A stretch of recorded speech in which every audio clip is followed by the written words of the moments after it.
Halo teman-teman, kembali berjumpa dengan saya Hafid Nur Bahtiar. Kali ini kita akan membahas salah satu topik dari ekonomi makro, yaitu inflasi. Yang pertama, apa itu inflasi? Inflasi adalah suatu proses meningkatnya harga dalam secara umum dan terus-menerus atau kontinu dalam jangka waktu yang lama. Inflasi adalah proses suatu peristiwa, bukan tinggi tingkat harga suatu barang ataupun jasa. Artinya, tingkat harga yang dianggap tinggi belum tentu menunjukkan suatu inflasi. Inflasi dianggap terjadi jika proses kenaikan harga berlangsung secara terus-menerus dan saling mempengaruhi. Istilah inflasi ini juga digunakan untuk mengartikan peningkatan persediaan uang yang kadangkala dilihat sebagai penyebab meningkatnya harga. Kemudian ada jenis-jenis inflasi. Yang pertama berdasarkan sifatnya. Ada inflasi ringan. Jenis inflasi ini ditandai dengan peningkatan laju inflasi yang rendah, biasanya kurang dari 10% per tahun. Ciri dari inflasi ini adalah kenaikan harga yang relatif lambat dan berlangsung dengan lambat pula. Kemudian ada inflasi sedang. Jenis inflasi ini lebih tinggi dibandingkan dengan jenis inflasi ringan. Lajunya berkisar antara 10-30% per tahun. Jenis inflasi ini ditandai dengan kenaikan harga yang cukup besar dalam waktu yang singkat. Kemudian ada inflasi berat. Sesuai dengan namanya, jenis inflasi ini adalah yang tergolong berat dengan laju mulai dari 30-100% per tahun. Pada tingkat ini, harga kebutuhan masyarakat naik secara signifikan dan sulit untuk dikendalikan. Kemudian yang terakhir ada inflasi sangat berat. Jenis inflasi ini terjadi secara besar-besaran dan mencapai lebih dari 100% per tahun.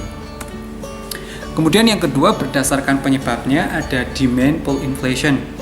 Merupakan inflasi yang terjadi akibat adanya sebuah permintaan atau demand yang tidak imbang dengan peningkatan jumlah penawaran produksi. Hal tersebut mengakibatkan kenaikan harga barang sesuai hukum permintaan, yakni apabila permintaan tinggi sedangkan penawaran tetap, maka harga akan naik. Kemudian ada cost push inflation. Jenis inflasi ini merupakan inflasi yang penyebabnya adalah kenaikan biaya produksi yang disebabkan oleh kenaikan biaya input atau biaya faktor produksi. Kemudian yang terakhir ada bottleneck inflation. Inflasi jenis ini merupakan inflasi yang penyebabnya adalah faktor permintaan atau faktor penawaran. Kemudian jenis inflasi berdasarkan sumbernya. Yang pertama ada domestic inflation. Jenis inflasi ini berasal dari dalam negeri. Inflasi jenis ini biasanya diawali dengan adanya defisit dalam APBN. Jika pemerintah memutuskan untuk membiayai APBN dengan melakukan pencetakan uang baru, maka akan meningkatkan jumlah uang yang beredar. Meningkatnya jumlah uang yang beredar ini akan cenderung meningkatkan harga-harga kebutuhan. Akhirnya timbullah inflasi. Kemudian yang kedua ada import inflation. Jenis dari inflasi ini berasal dari luar negeri. Inflasi ini timbul akibat harga-harga kebutuhan di luar negeri mengalami kenaikan atau di negara-negara mitra dagang.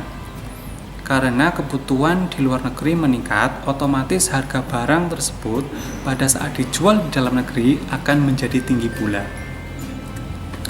Kemudian, apa sih penyebab inflasi itu? Yang pertama ada demand pull inflation. Inflasi dapat disebabkan oleh peningkatan permintaan atau kebutuhan yang berlebihan di pasar.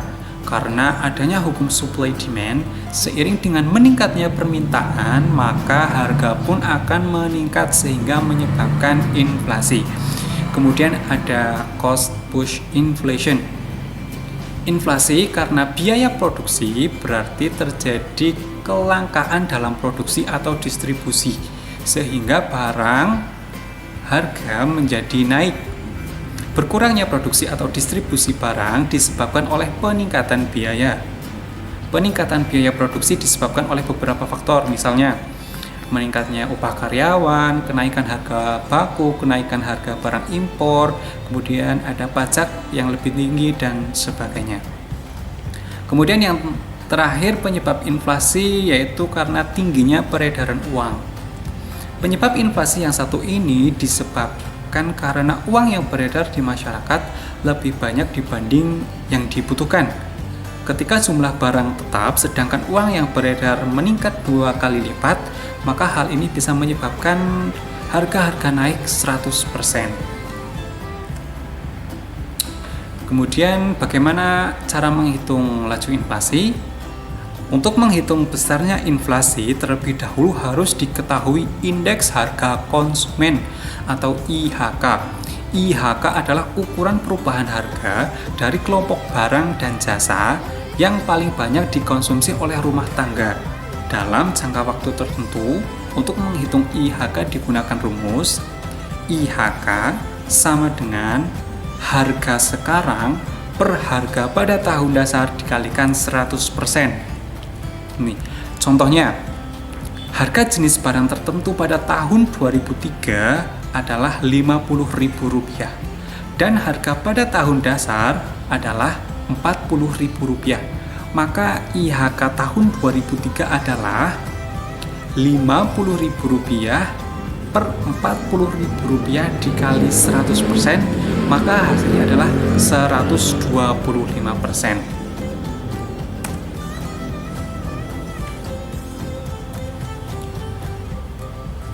Lanjut, rumus untuk menghitung laju inflasi adalah laju inflasi sama dengan IHK periode N dikurangi IHK tahun sebelumnya. Contoh soal, IHK bulan Agustus 2009 sebesar 115,34 dan IHK pada bulan September 2009 sebesar 125,30.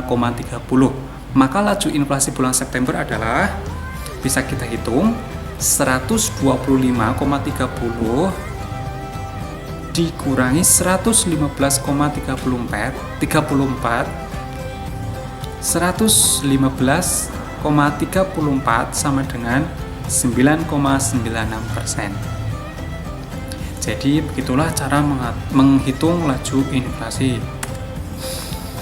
Kemudian apa dampak inflasi? Yang pertama, masyarakat menjadi enggan menabung di bank. Kenapa?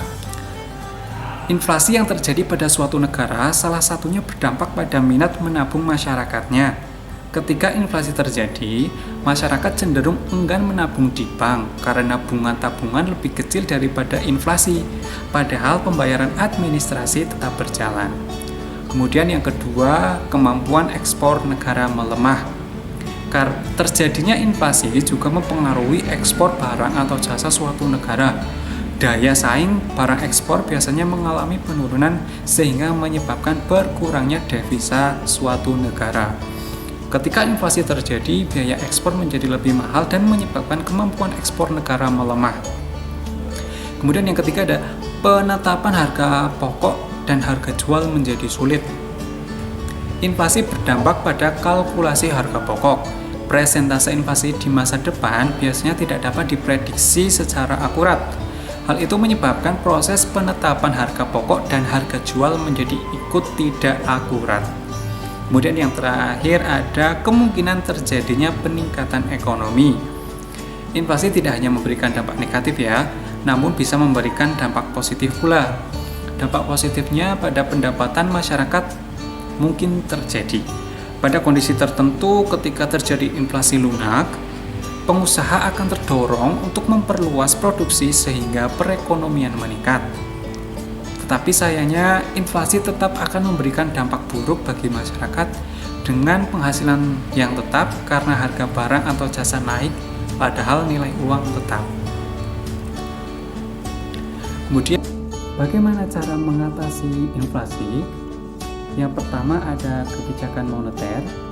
Kebijakan moneter akan diberlakukan ketika terjadi inflasi dengan tujuan untuk menjaga kestabilan moneter. Dengan begitu diharapkan kesejahteraan masyarakat meningkat dan inflasi pun dapat teratasi. Beberapa kebijakan moneter yang dapat dilakukan yaitu yang pertama ada kebijakan diskonto, yaitu menaikkan nilai suku bunga sehingga masyarakat bersemangat kembali untuk menabung.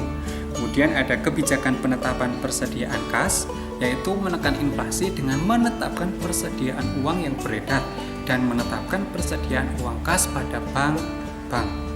Kemudian yang terakhir ada kebijakan operasi pasar terbuka, yaitu pengurangan jumlah uang yang beredar dengan cara menjual surat-surat berharga. Selain kebijakan moneter, kebijakan fiskal juga dapat ditempuh untuk mengatasi terjadinya suatu inflasi. Langkah ini ditempuh dengan tujuan untuk mempengaruhi penerimaan dan pengeluaran pemerintah. Ada dua hal yang bisa dilakukan. Yang pertama yaitu menaikkan tarif pajak untuk perusahaan dan rumah tangga sehingga tingkat konsumsi menurun. Kemudian yang kedua menghemat pengeluaran pemerintah sehingga permintaan barang dan jasa yang dapat menurunkan harga dapat berkurang.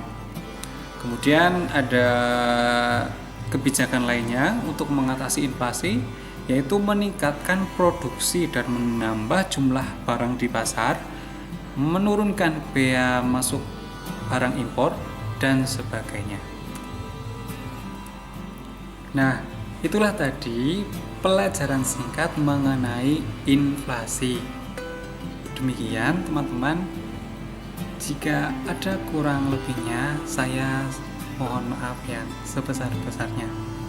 Assalamualaikum warahmatullahi wabarakatuh.